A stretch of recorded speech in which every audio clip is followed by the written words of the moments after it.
my video was interrupted. My dad called and whatnot, you know. But here I am making the second part. Where was I again? Yeah, we lived together and blah blah blah blah. And moving forward, and you know, we made a lot of decisions that were not great at all. Like I said, drugs, alcohol were involved. Still hustling, hitting the streets and whatnot, and I felt like I was on top of the world, really, because everybody came to me for, you know, whatever it was. And, not to say I was like some sort of kingpin, but anyways, it's not a story about that. This is a story about how, muscular dystrophy affected my life. And, how my body began to slow down with each sip of liquor I took, and how I was trying to numb the pain with, drugs. Parents don't even know. I used to be addicted to cocaine. Yep. I was on it heavy. And my ex-best friend introduced it to me on New Year's Eve. I'm not sure if we're friends now or whatever. He said something about he's not comfortable with our friendship because I essentially appear to have made it out of the trenches. But I constantly remind people that nothing about my life is easy. This is about your perspective and your outlook on your situation. You have the power to make your life what you want it to be. Life is not happening to you. Life is responding to your thoughts, your actions, your words, what you digest when you watch television, what you listen to, things of that nature. You know? But anyways, we were living in this apartment, chilling, hanging out. Eventually, my girl wanted to move to an apartment that cost $17.50 a month. It was brand new. My rent at the time there in the 2-bedroom with a bathroom and washer and dryer included was $10.90. Should have never moved, but I did. Lost a lot of money doing that. Could not make the rent with her.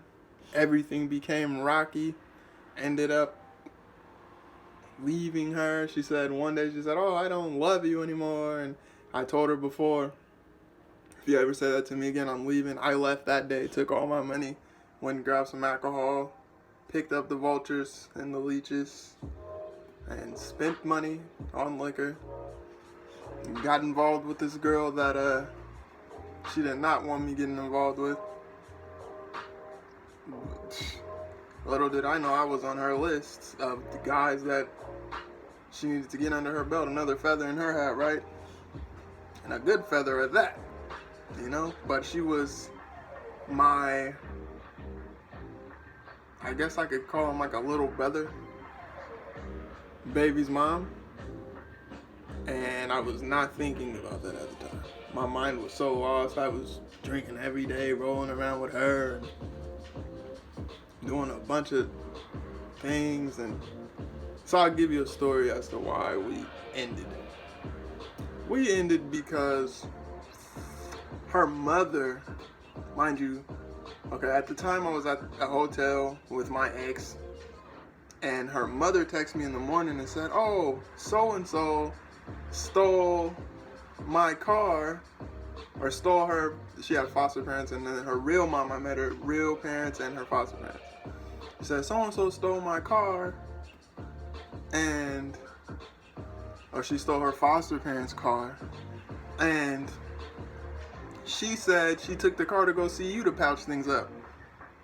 Because in her parents' eyes, her biological parents' eyes, I was a shining star. Really. In her mom's eyes, I was a shining star. I was the best dude she ever brought to the door. Ever. And that says a lot about me and my character.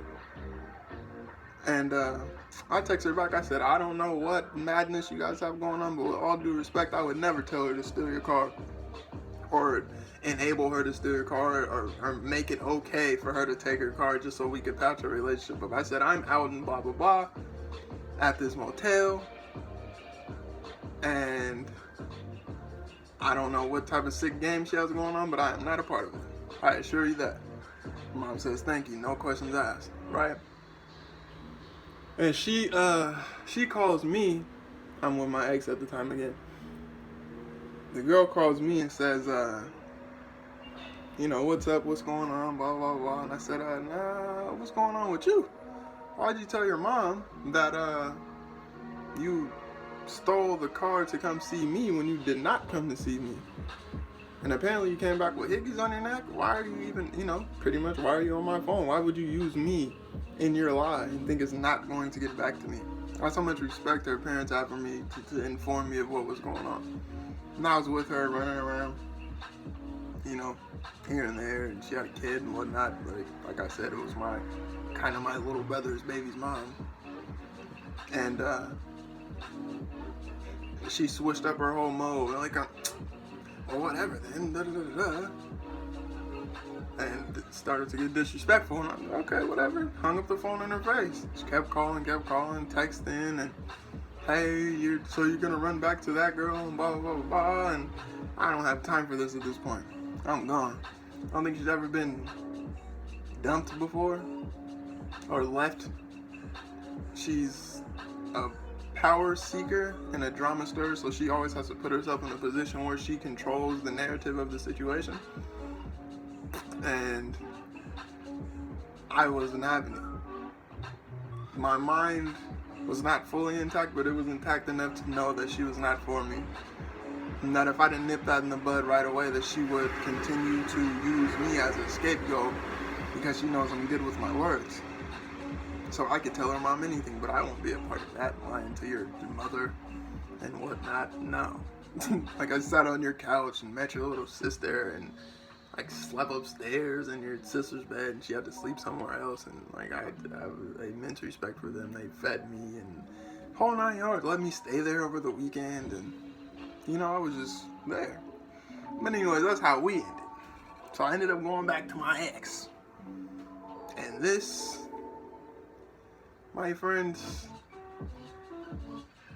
let's just say it was one of the worst decisions I could have ever made in my life. But we like to blame external things. We like to blame people and circumstances for the situations that we put ourselves in. But this was all